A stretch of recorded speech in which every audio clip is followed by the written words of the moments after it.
आगे देखो फ्रेंड्स, यहाँ पे बहुत ही बेहतरीन एमसीक्यू हम करेंगे और इंग्लिश और हिंदी दोनों ही लैंग्वेज में हमारे एमसीक्यू रहेंगे। स्क्रीन पर फर्स्ट क्वेश्चन है, in progressive education the nature of learning is social, the seating arrangement is completely fixed, textbooks are the only source of learning, या फिर यहाँ पे द करिकुलम इज स्टैंडर्डाइज्ड।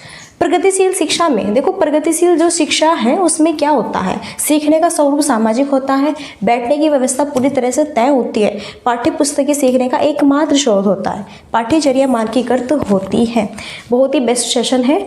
अगर friends यहाँ पे हम बात करें जो मानकीकृत है, जो हमारे यहाँ पे प्रोग्रेसिव एजुकेशन है, प्रगतिशील जो शिक्षा है, ओके, जो यहाँ पे प्रोग्रेसिव एजुकेशन है यानी कि प्रगतिशील जो शिक्षा है, इसका मीन्स यह होता है कि यहाँ पे बच्चों की रुचि के आधार पर, बच्चों को ध्यान में रखते हुए उन्हें टारगेट बना के तब एजुकेशन प्रोवाइड कराना। प्रगतिशील का मतलब ये नहीं होता कि आप हूबहू बच्चे का बार बार अभ्यास कराते रहो, बार बार उसे रट्टाफिकेशन की ओर ड्रिल और रट्टाफिकेशन कराते हो। नो, प्रगतिशील कक्षा का मतलब होता है जिसमें सही तरीके से, सटीक तरीके से आपको शिक्षा प्रोवाइड कराई जाती है।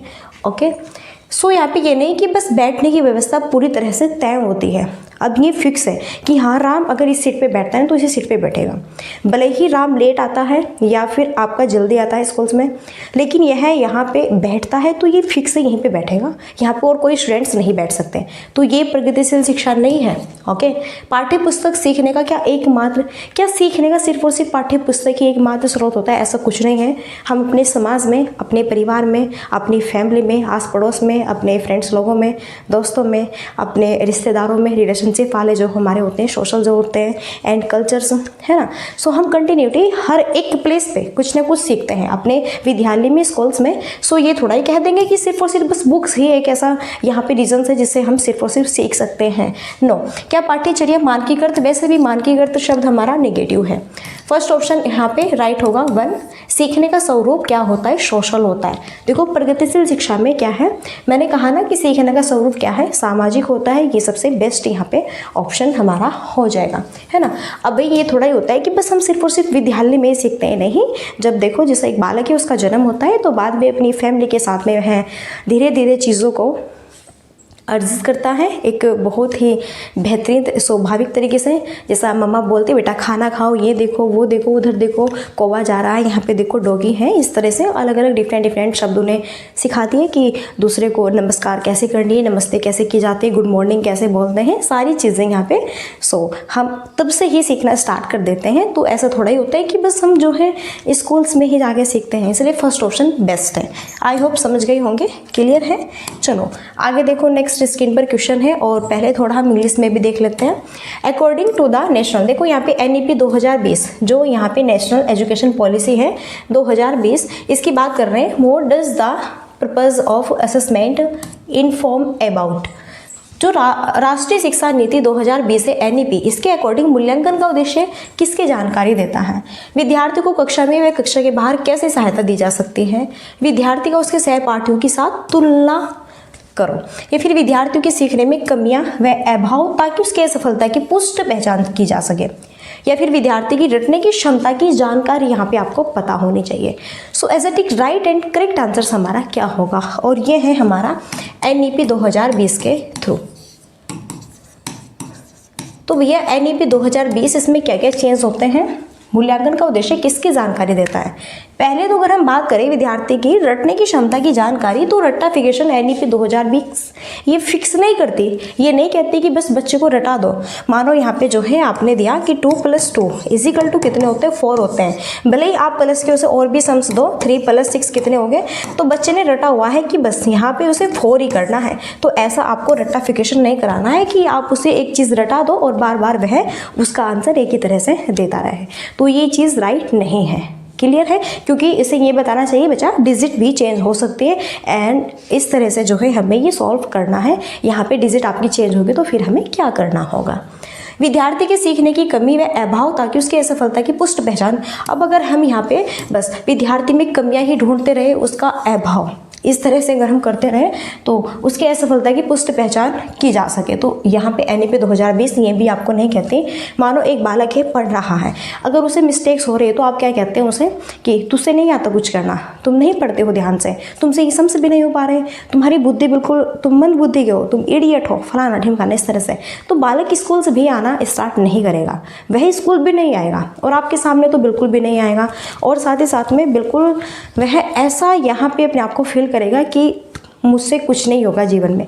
तो ऐसा नहीं करना है। या फिर आप उसके साथियों के साथ में इसकी तुलना कर रहे हैं, मानो 2 स्टूडेंट हैं, राम है और भैया श्याम है, इन दोनों में आप तुलना कर रहे हैं कि राम है, यहाँ पे श्याम है। देखो श्याम जो है बहुत अच्छे मार्क्स लेके आता है, मीन्स समझो टेस्ट होता है, और यहाँ पे 10 में से 9 मार्क्स लेके आता है।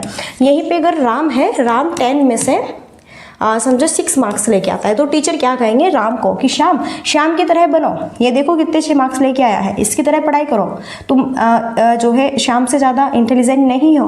तो इस तरह से राम इसके प्रति एक तो ईर्ष्या पैदा कर रहा है टीचर्स, ये राम जो है श्याम से ईर्ष्या करने लगेगा। और इसके साथ शायद यह फिर फ्रेंडशिप भी ना रखे, है ना, इसके साथ यह फ्रेंड भी ना रहे, क्योंकि ये कहेगा कि टीचर्स लोग हमें आपस में हमारी तुलना करते हैं।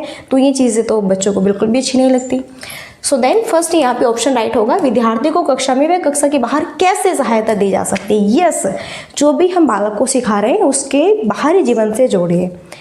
यानी आज जो है टीचर है और यहाँ पे जो है पोषण के बारे में बता रहे हैं, पोषण के बारे में, तो हम बच्चों को कहेंगे कि आप घर पे क्या क्या खाते हैं, कौन कौन से फल खाते हैं, हरी सब्जियां कौन कौन से खाते हैं।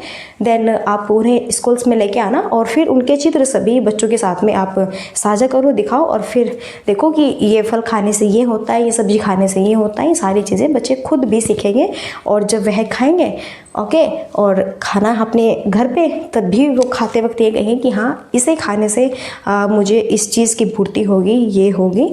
ठीक है, तो यहाँ पे फर्स्ट ऑप्शन राइट, यानी कि जो भी हम पढ़ा रहे हैं उसे उसके बाहर के जीवन से जोड़िए।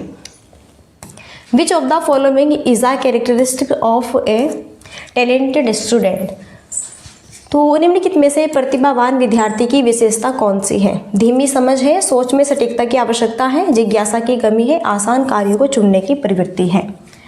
तो इनमें से प्रतिभावान विद्यार्थी की विशेषता कौन सी। पहले प्रतिभावान विद्यार्थी यानी कि प्रतिभाशाली, जिसका IQ लेवल 140 प्लस होता है, और यह बालक सृजनात्मक, यह बालक क्या होते हैं, सृजनात्मक थिंकिंग रखते हैं। देखो इनका IQ लेवल 140 प्लस होता है और यह बालक सृजनात्मक थिंकिंग रखते हैं और स्वयं तर्क वितर्क करते हैं, तर्क वितर्क करते हैं स्वयं, ओके, और साथ ही साथ में चिंतन करते हैं।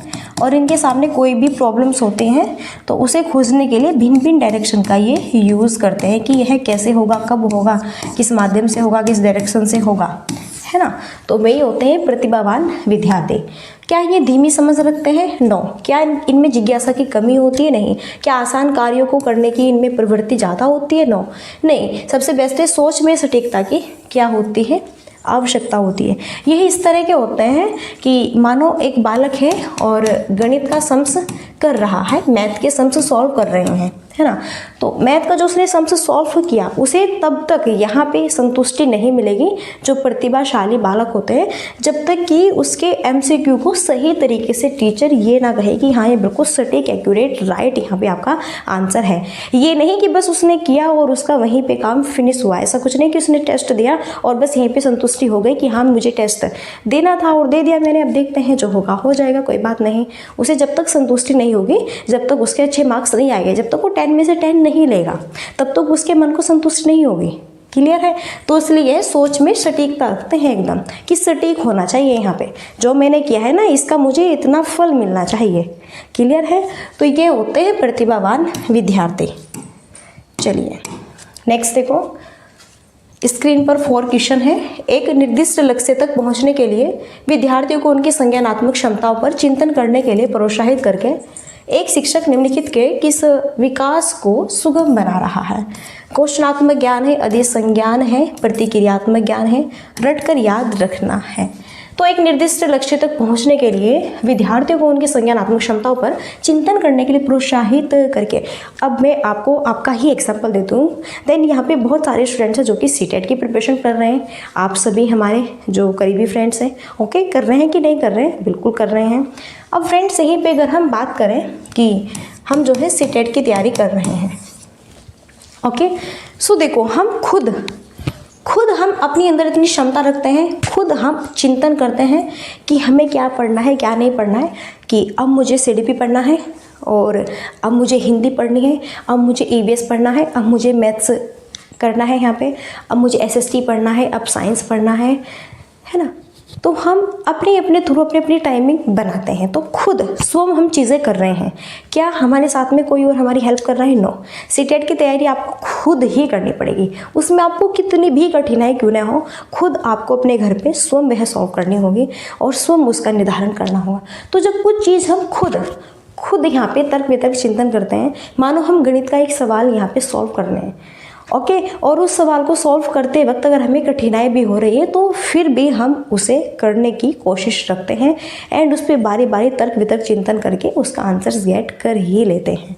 तो वह होता है जब हम खुद यहाँ पे तर्क वितर्क चिंतन करने की क्षमता रखते हैं, वह आपका अधिसंज्ञान होगा। ओके, देन सेकेंड ऑप्शन यहाँ पे राइट है, सेकेंड होगा, ये थर्ड है, इसलिए सेकेंड ऑप्शन यहाँ पे क्या है? करेक्ट है। आई होप क्लियर हो गया होगा आंसर। अगर कोई दिक्कत है तो आप मुझे बता सकते हैं। नेक्स्ट है, which of the following is an example of intrinsic motivation. Okay, निम्नलिखित में से कौन सा आंतरिक प्रेरणा का एग्जाम्पल है? तो इनमें से जो है कौन सा आंतरिक प्रेरणा का एग्जाम्पल है? सबसे पहले अगर हम बात करें, जो मोटिवेट होता है, दो टाइप्स के होते हैं मोटिवेट, एक बाहरी अभिप्रेरणा और एक होती है आंतरिक अभिप्रेरणा। या एक होती है बाहरी अभिप्रेरणा, बाहरी अभिप्रेरणा, देन एक होती है हमारी आंतरिक अभिप्रेरणा। तो यहाँ पे हमें जो है आंतरिक अभिप्रेरणा का एग्जाम्पल बताना है। देखो, बाहरी अभिप्रेरणा वह होती है जब हम किसी बाहर की चीज़ों से अट्रैक्टिव होते हैं। जैसे मैं पुरस्कार के लिए पढ़ती हूँ, इनाम पाने के लिए पढ़ती हूँ, या फिर मुझे शाबाशी चाहिए किसी से, टीचर्स लोगों से, इसलिए मैं पढ़ाई कर रही हूँ एक्स्ट्रा। लेकिन आंतरिक अभिप्रेरणा में ये मैं अपनी रुचि के थ्रू करूँगी।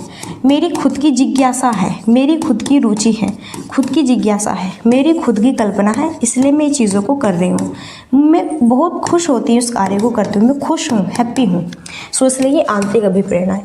अब यहाँ पे देखो, हमें इसमें क्वेश्चन में आंतरिक अभिप्रेरणा का एग्जाम्पल देना है। तो माता पिता द्वारा दंड से बचने के लिए अध्ययन। देखो, अगर हमें अपने पेरेंट्स के द्वारा दंड से बचना है तो हम पढ़ाई कर रहे हैं। कभी कभी ऐसा होता है कि पेरेंट्स ये कहते हैं कि अगर आप लोग नहीं पढ़ोगे तो हम आपको स्कूल से नहीं भेजेंगे, हम जो है दंड देंगे, आपको सज़ा देंगे। ओके, तो यहाँ पे होगी आपकी बाहरी अभिप्रेरणा इस वाले एग्जाम्पल में, क्योंकि हम किससे मोटिवेट होने की कोशिश कर रहे हैं? माता पिता द्वारा दंड से बचने के लिए हम अध्ययन कर रहे हैं, इसलिए ये बाहरी अभिप्रेरणा है। शिक्षक की प्रशंसा प्राप्त करने के लिए अध्ययन। अब अगर हमें अपने टीचर्स को खुश करना है और हमें ये दिखाना है अपने टीचर्स की, हमें अपने टीचर्स की प्रशंसा यहाँ पे लेनी है कि ये हमें टीचर्स ये कहें, वाह क्या यहाँ पे कितना इंटेलिजेंट बच्चा है, बहुत ही होशियार है, होनहार है, इसलिए मुझे पढ़ाई करनी है, तो ये भी आपकी बाहरी यहाँ पे अभिप्रेरणा हो जाएगी। देन अगर हम यहाँ पे कहें प्रतियोगिता जीतने के लिए अगर आप अध्ययन कर रहे हैं, तो ये भी बाहरी यानी कि बाहर की चीज़ों से, किससे आपको प्रतियोगिता जीतनी है, तो ये भी आप बाहरी चीज़ों से यहाँ पे मोटिवेट है कि मुझे प्रतियोगिता जीतनी है तो जीतनी है हर हाल में। लेकिन सी ऑप्शन, एक गतिविधि में रुचि के कारण अध्ययन। भाई मेरी खुद की रुचि है, मेरी खुद की रुचि है। मानो कि अब यहाँ पे देखो, स्कूल से जो विद्यालय होते हैं इनमें समारोह होते हैं, है ना, गतिविधियाँ होती है। सो तब आप क्या करते हैं, जैसा कि यहाँ पे 15 अगस्त है, 26 जनवरी है, तो इसमें आप भी प्रतियोगिता में भाग लेते हैं। तो आपका क्या मन होता है, आप अपनी रुचि के थ्रू लेते हैं कि हाँ, ये नहीं लेते कि मुझे इनाम पाना है या फिर दूसरों से शाबाशी लेनी है, बल्कि आप अपनी रुचि के अकॉर्डिंग प्रतियोगिता में भाग लेते हैं कि मेरी इच्छा है, जब मुझे डांस आता है तो मैं डांस करूँगी, ओके, या फिर अगर मुझे गाना गाना आता है तो मैं कोई बहुत अच्छा देशभक्ति गीत यहाँ पे गा के सुनाऊंगी सबको, तो मेरी खुद की रुचि है।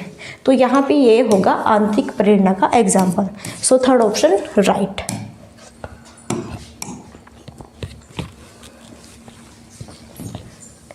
अभिकथन और कारण वाला क्वेश्चन है, अभिकथन और कारण।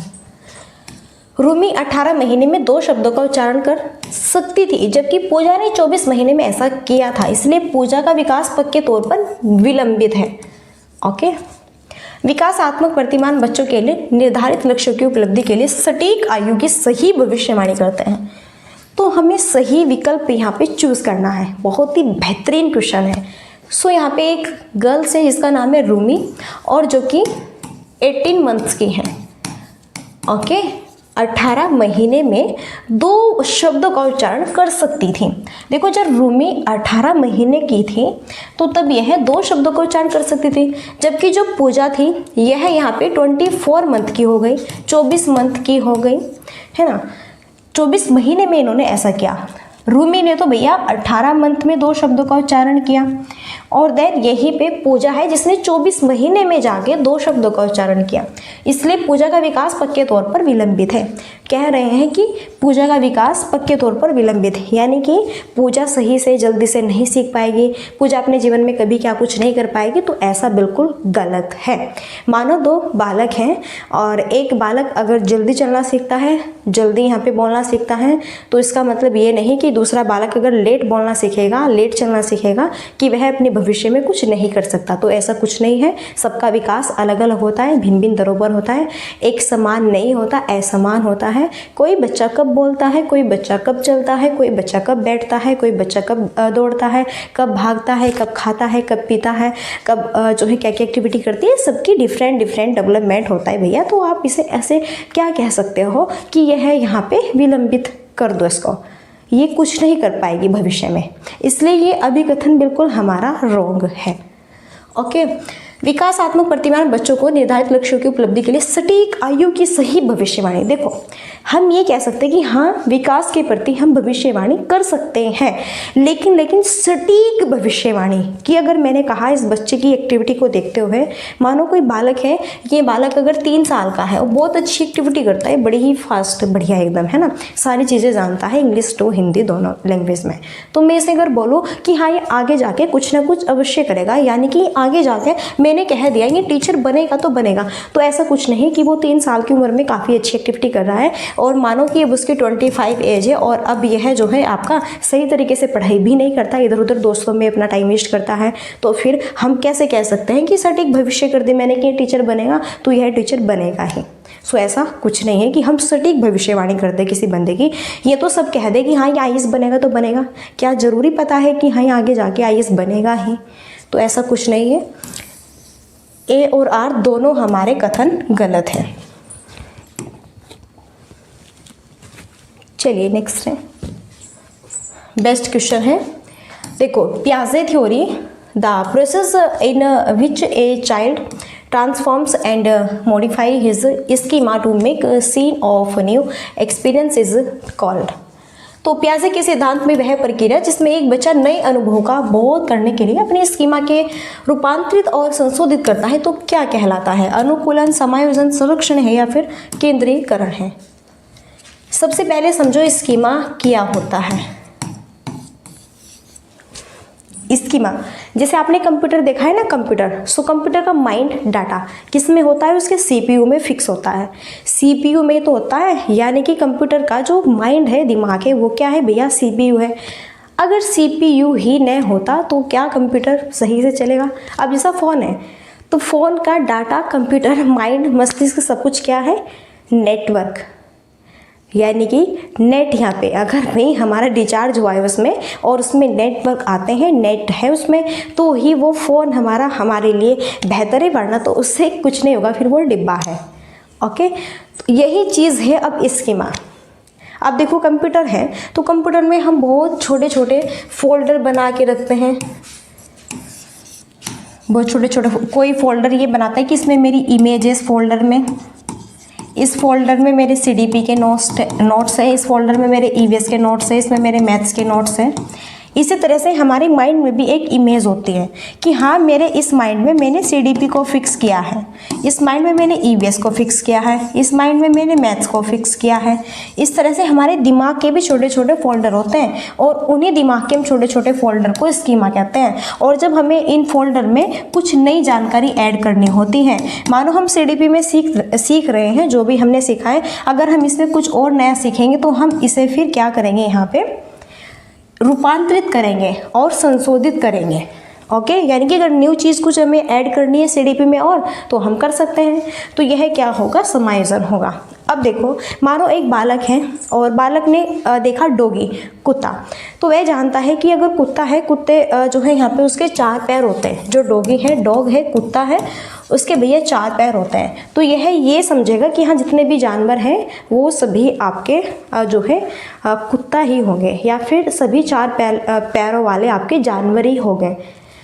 तो जब वह इस चीज़ में यह जो है देखता है कि हाँ ये डॉगी है, यह आपका अलग है, और गाय है उसके भी 4 यहाँ पे पैर हैं, जब वह ये समझ जाता है कि गाय अलग है और डॉगी अलग है, तो वही चीज़ क्या है, समायोजन है।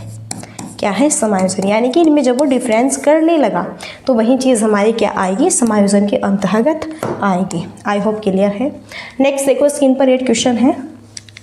उस तर्क की पहचान करें जो लॉरेंस कोहलबर्ग के नैतिक विकास के सिद्धांत में सामाजिक अनुबंध अभिविन्यास के चरण को रेखांकित करता है।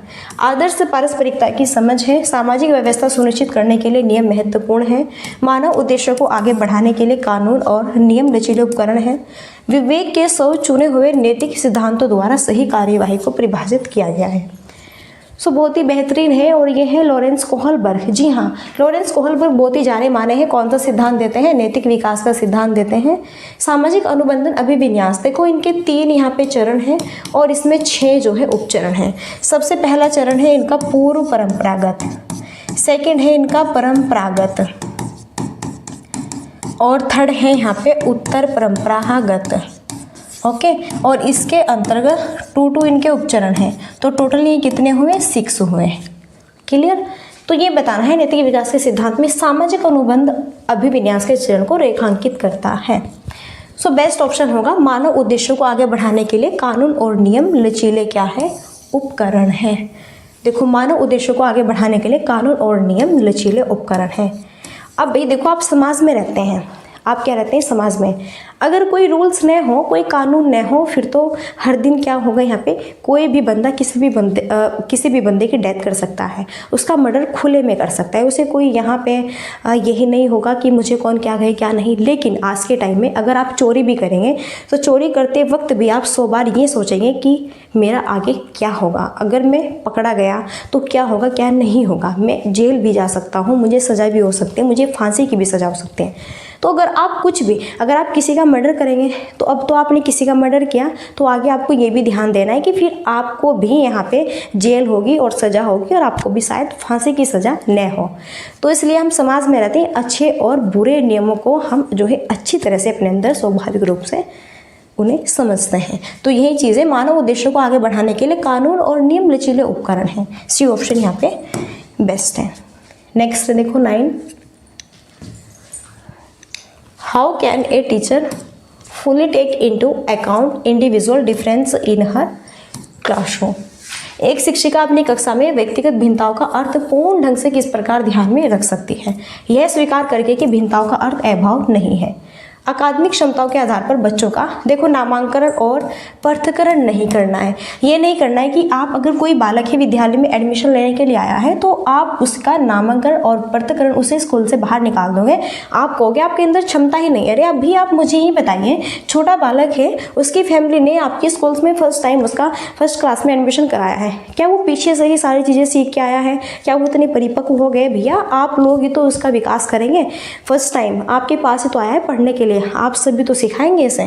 तो फिर आप कैसे उसकी क्षमता को देखते हुए उसका नामांकन या फिर कि अगर आप में क्षमता है तो हम आपका एडमिशन करेंगे, अगर आपके अंदर क्षमता ही नहीं है तो फिर हम आपका एडमिशन ही नहीं करेंगे। क्या आप इस तरह का व्यवहार करेंगे बच्चों के साथ में?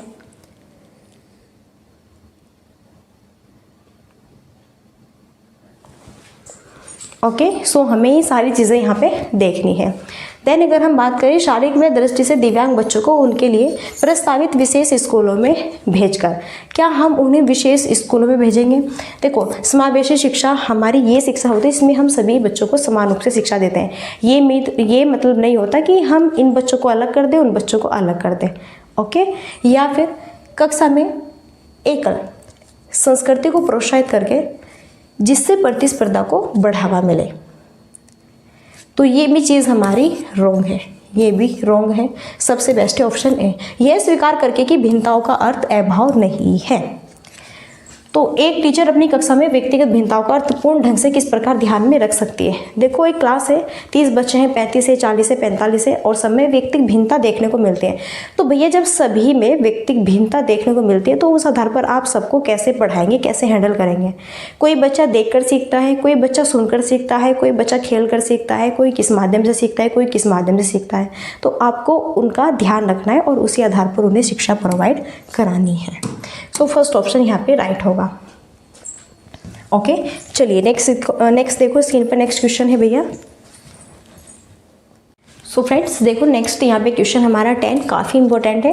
निम्नलिखित में से कौन सा विकल्प दी गई दिव्यांगता और संबंधित विद्यार्थियों के समावेशन हेतु यथोचित संयोजन रणनीति का सही युग्म है?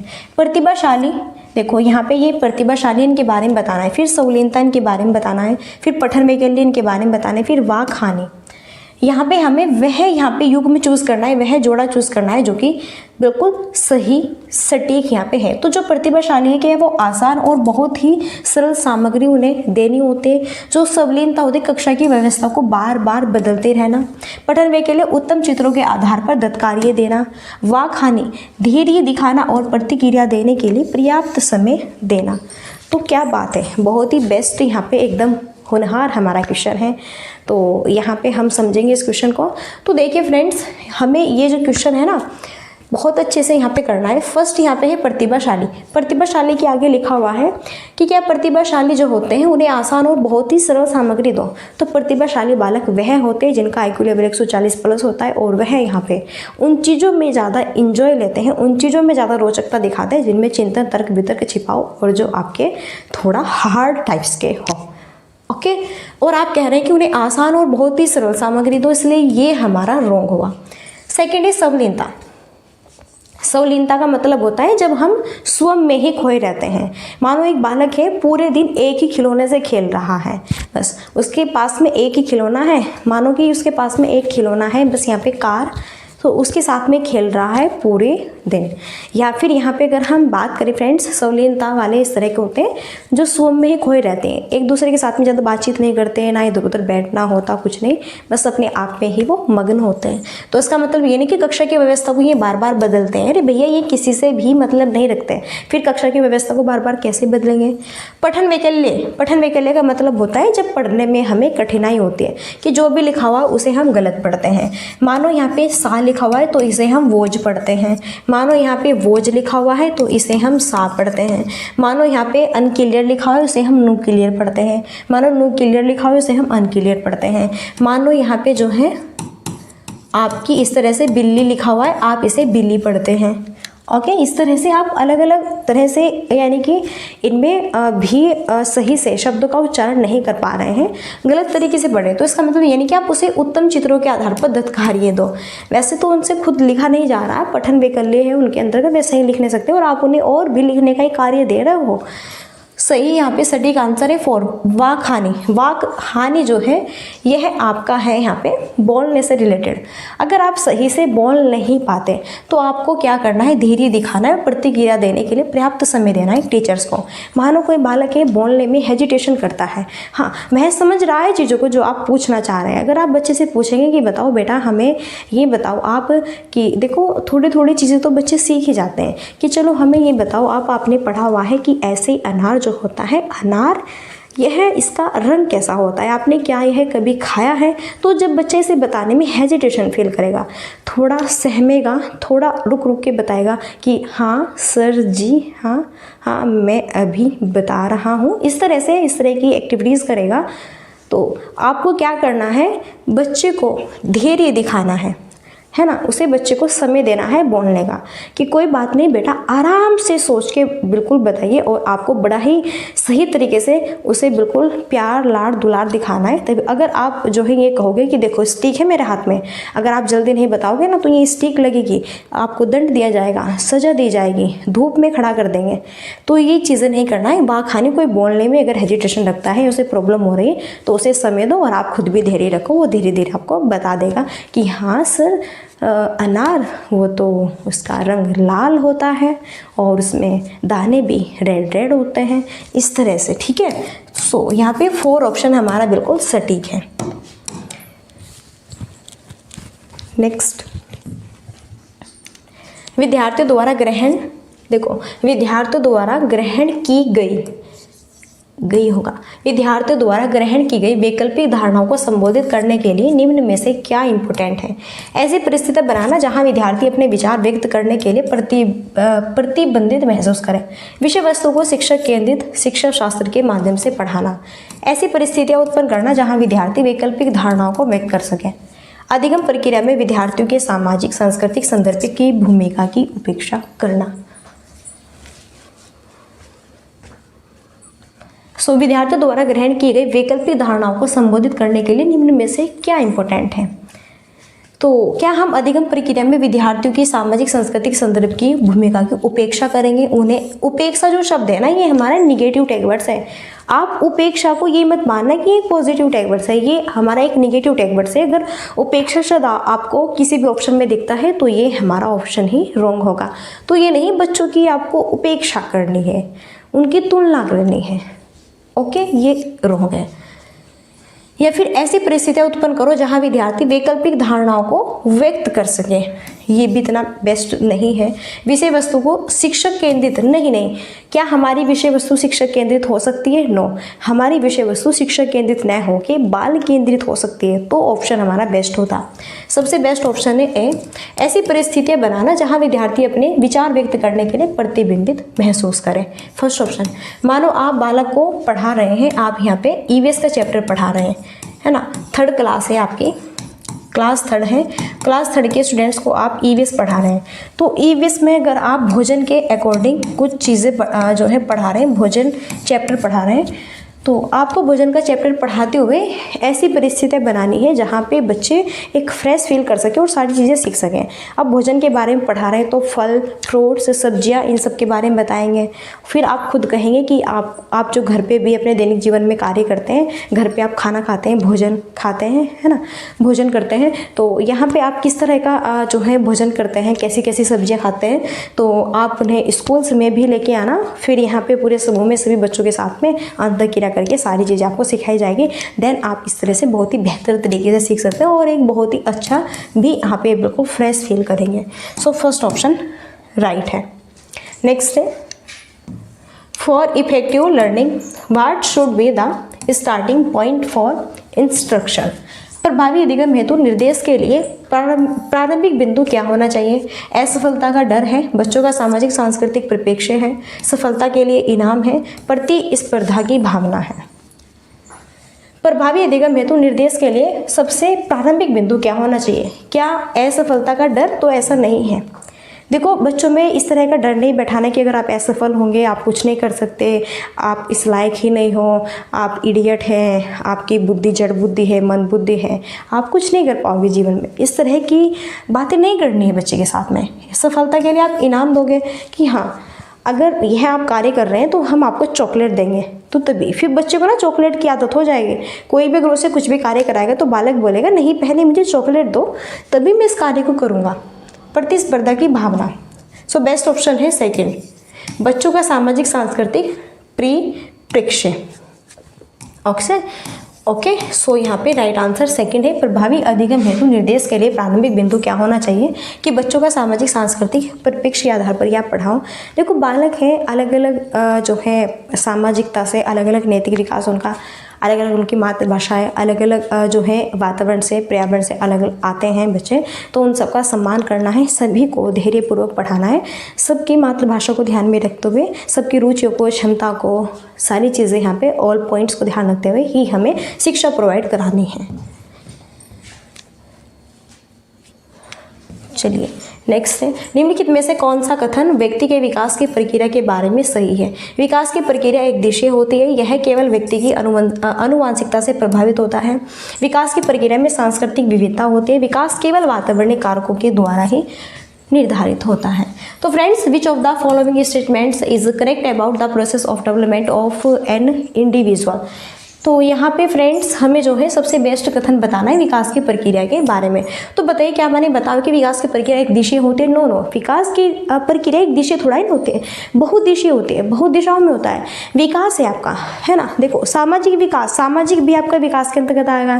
नैतिक विकास, सामाजिक विकास, संस्कृति विकास, मानसिक विकास, शारीरिक विकास, ये सभी के सभी विकास आपके किसके अंतर्गत आएंगे? विकास के ही अंतर्गत आएंगे। इसलिए विकास की प्रक्रिया एक दिशा नहीं होती, बहुत दिशा होती है। बहुत दिशाओं में पहले आपके अंदर शेषावस्था आएगी, फिर बाल्यावस्था से गुजरेंगे, फिर आप किशोरावस्था से गुजरेंगे, फिर आप जो है प्रौढ़ावस्था से गुजरेंगे, फिर आप वृद्धावस्था, बुढ़ापे की स्टेज से गुजरेंगे, है कि नहीं? तो सारी ही जो है विकास की प्रक्रिया हमारे अंतर्गत आएगी। फिर एक दिशा में थोड़ा ही होता है कि बस आप जो है वही रहोगे हमेशा। अगर बच्चे हैं तो बच्चे ही रहोगे, बड़े हो तो बड़े ही रहोगे, ऐसा कुछ नहीं है। ओके, बहुदिशीय होती है, अलग अलग स्टेज में चेंज होती रहती है। क्या यह केवल हेरिडिटी पर ही डिपेंड? ये चीज़ मैंने बताई हुई है कि केवल हेरिडिटी पर ही डिपेंड नहीं है विकास, न ही केवल इन्वायरमेंट पर डिपेंड है, बल्कि हेरिडिटी और इन्वायरमेंट दोनों की अंतःक्रिया का परिणाम है। इसलिए सटीक आंसर होगा ऑप्शन सी, विकास की प्रक्रिया में सांस्कृतिक विविधताएं होती हैं। यस, हर बच्चे का अलग अलग सोचने की, समझने की क्षमता, सबका धर्म, सबकी रुचि, सब दिखने में, सबका व्यक्तिगत, सबकी पर्सनैलिटी, सबकी सोच विचार सब डिफरेंट होते हैं भाई, है ना। सब सीखते भी अलग अलग गति से हैं। कोई सुन के सीखता है, कोई बोल के सीखता है, कोई नाच के सीखता है, कूद के सीखता है, घूम फिर के सीखता है। सबकी अलग अलग जो है एक्टिविटीज़ होती है, कोई किस तरह सीखता है, कोई किस तरह सीखता है। इसलिए थर्ड ऑप्शन हमारा बेस्ट होगा। क्लियर है? चलिए आगे बढ़ते हैं। नेक्स्ट स्क्रीन पर 4 क्वेश्चन देखो, काफ़ी बेहतरीन क्वेश्चन है और ये क्वेश्चन है अकॉर्डिंग टू जीन पियाजे। जीन पियाजे which of the following are able to children in the preoperational stage. Jean पियाजे के अकॉर्डिंग पूर्व संक्रियात्मक चरण में बच्चे निम्न में से क्या कर पाते हैं? प्रतिलोमिक चिंतन है, अनुक्रमिक वर्गीकरण है, प्रतीकात्मक खेल है, संरक्षण। संरक्षण तो मूर्त संक्रियात्मक अवस्था की है, ये भी मूर्त संक्रियात्मक अवस्था की है, और ये आपका अमूर्त संक्रियात्मक अवस्था का है। इसलिए प्रतीकात्मक खेल जीन पियाजे के अनुसार, जीन पियाजे ये पूर्व संक्रियात्मक, जीन पियाजे कहाँ के रहने वाले थे? थोड़ा इनके बारे में समझ लेते हैं। स्विट्जरलैंड के रहने वाले थे ये, और इन्होंने 4 अवस्थाएं बताई हैं।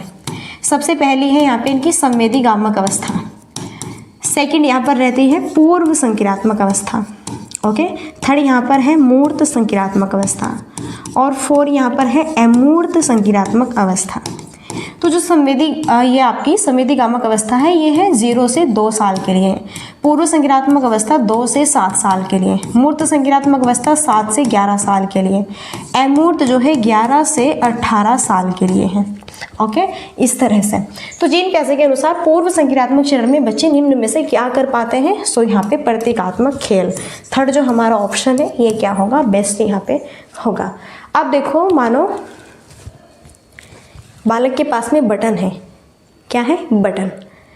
तो बटन को बालक टॉफ़ी समझ के, कि ये वाइट वाइट सा दिख रहा है, इसे टॉफ़ी समझ के मुंह में डालता है, जबकि उसे नहीं पता कि हाँ ये बटन है, यह आपका जो है शर्ट है ना, यहाँ पे जो है लगाया जाता है, और आप आप बटन को क्या करें? मुंह में खा रहे, क्योंकि वह से बटन को, कि कोई भी अगर किसी भी आकार की चीज़ होगी, देखो जो है गोल गोल है, और टॉफ़ी भी गोल से ही इस तरह आयताकार वगैरह में भी होते हैं। तो कोई भी ऐसे उसे वस्तु अगर उसे दिखेगी तो उसे मुंह में डालेगा कि हाँ यह खाने की चीज़ है, टॉफ़ी है, क्या बात है, खाते हैं हम इसको, है ना। इस तरह से अलग अलग यहाँ पे एक्टिविटीज़ करते हैं, यानी कि प्रतीकात्मक खेल। अभी वह ये चीज़ नहीं समझ पाते कि हाँ ये बटन है, ये अलग है यहाँ पे, और जो टॉफ़ी होती है वह खाने की होती है। इसलिए यहाँ पे ये आपके आएंगे प्रतीकात्मक खेल कहलाएगा, ओके। क्लियर है? समझ आया? चलिए नेक्स्ट देखो, 15 क्वेश्चन है और बहुत ही बेहतरीन क्वेश्चन है हमारा। Which of the following attitude is in accordance with a progressive classroom environment? तो निम्नलिखित में से कौन सी अभिव्यक्ति एक प्रगतिशील कक्षीय माहौल के अनुसार है? निर्णय निर्धारण में बच्चों की सहभागिता, भयमुक्त अधिगम वातावरण की संरचना, विद्यार्थियों की व्यक्तिगत विभिन्नताओं का ध्यान रखना, अध्यापक द्वारा बाह्य अनुशासन कायम करना। तो डियर फ्रेंड्स 15 क्वेश्चंस क्या कहता है, कौन सी विवृत्ति एक प्रगतिशील कक्षीय माहौल के अनुसार है। तो भयमुक्त अधिगम वातावरण की संरचना करेंगे आप, भयमुक्त विद्यार्थियों की व्यक्तिगत भिन्नताओं का ध्यान रखेंगे, या फिर अध्यापक द्वारा बाह्य अनुशासन कायम करेंगे, नो, बल्कि सबसे बेस्ट और सटीक ऑप्शन होगा प्रगतिशील कक्षीय माहौल अगर हमें बनाना है तो निर्णय निर्धारण में बच्चों की सहभागिता होनी चाहिए। मानो आप कुछ भी पढ़ा रहे हैं तो एक तो बच्चों के अनुकूल होना चाहिए, बच्चों की क्षमता के अनुसार होना चाहिए। जो भी आप पढ़ा रहे हैं करा रहे हैं उनकी क्षमता के ही जो है आधार पे वो चीज़ें आपको करानी है यहाँ पे। तो देन सारी चीज़ें आपको यहाँ पे कम्प्लीटली देखनी होगी। अब ये नहीं कि आप अगर पढ़ा रहे हैं मानो क्लास सेकंड वालों को, है ना, और आप यहाँ पे जो पढ़ा रहे हैं वो आप थर्ड क्लास वालों की पाठ्य पुस्तक पढ़ा रहे हैं, तो ये चीज़ रॉन्ग है, गलत है। आपको इन्हीं की पाठ्य पुस्तक पढ़ानी है, जो जितना जिसका लेवल है उसी आधार पे उसे पढ़ाना है, और जितना भी जिस बच्चे का IQ लेवल है उसके IQ लेवल को देखते हुए सारी चीज़ें हमें करानी है। देन सभी बच्चों की रुचि का भी ध्यान रखना है, व्यक्तिगत भिन्नताओं का ध्यान रखते हुए ही हम चीज़ों को प्रोवाइड कराएंगे। कोई अगर बच्चा दिव्यांग है तो हम उसे भी देखते हुए पढ़ाएंगे, उसे कौन सी सामग्री प्रोवाइड करानी है कौन सी नहीं, जिससे कि वह बेहतर तरीके से सीख सके। इसलिए सबसे बेस्ट ऑप्शन यहाँ पे होगा कि निर्णय निर्धारण में बच्चों की सहभागिता होनी चाहिए। ओके, चलो फर्स्ट ऑप्शन राइट है। सो फ्रेंड्स यहाँ पे 15 क्वेश्चंस हमारे कंप्लीट हुए। देन आप अब हमें बताएंगे आपको सेशन कैसा लगा। और फ्रेंड्स यहाँ पे लास्ट क्वेरी आपकी रहती है like and share and subscribe की। सो अगर सेशन आपको अच्छा लगता है तो आप सेशन को सब्सक्राइब कर सकते हैं, अपने फ्रेंड्स लोगों में भी शेयर कर सकते हैं, और बहुत ही बेस्ट लगा है तो एक थम्स अप आप अवश्य करेंगे। अब जाते जाते 2 पॉइंट्स कि अगर वीडियो में मैंने कोई भी गलत वर्ड्स यूज़ किया हो या फिर कुछ गलत आपको बताया तो बिल्कुल मैं सर झुका के आपसे सम्मान से माफ़ी चाहती हूँ, क्योंकि आप आने वाले इन फ्यूचर भाविक शिक्षक हैं तो आपका सम्मान तो बनता है। तो डियर फ्रेंड्स अब यहीं पे हम देते हैं अपनी वाणी को विराम और मिलते हैं नेक्स्ट सेशन में, और तब तक के लिए so thanks for watching, keep study and bye bye, take care, जय हिंद जय भारत, नमस्कार।